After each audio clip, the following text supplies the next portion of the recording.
আমি এখন রয়েছি গরিবের ডুবাই। এই জায়গাটি নদীর সাথে আস্তে আস্তে বিলীন হয়ে যাচ্ছে। আপনাদেরকে যেমনটা দেখাচ্ছি, দেখতেছেন আস্তে আস্তে প্রচুর পরিমাণ নদী ভাঙন শুরু হয়েছে।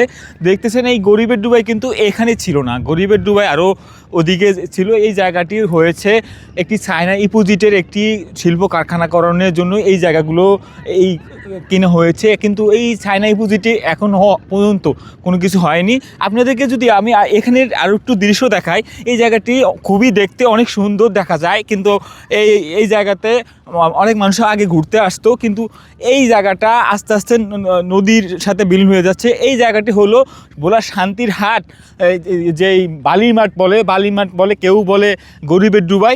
এই জায়গাতে আসি তো আপনাদেরকে আরেকটু বিষয় দেখাতে চাই। দেন এখানে কিন্তু দেখতেছেন বালি পালানো হচ্ছে বস্তা ভরে ভরে, কিন্তু এই বালি বস্তা পালানো হলেও কিন্তু এই তেমন কিছু কাজে আসতেছে না। এই জায়গাটা এখন প্রয়োজন ব্লক দেওয়া উচিত। যদি ব্লক না দেওয়া হয় তাহলে এই গরিবের ডুবাই আস্তে আস্তে ভেঙে যাবে, প্রতিটি অংশ ভোলার অংশ ভেঙে যাবে।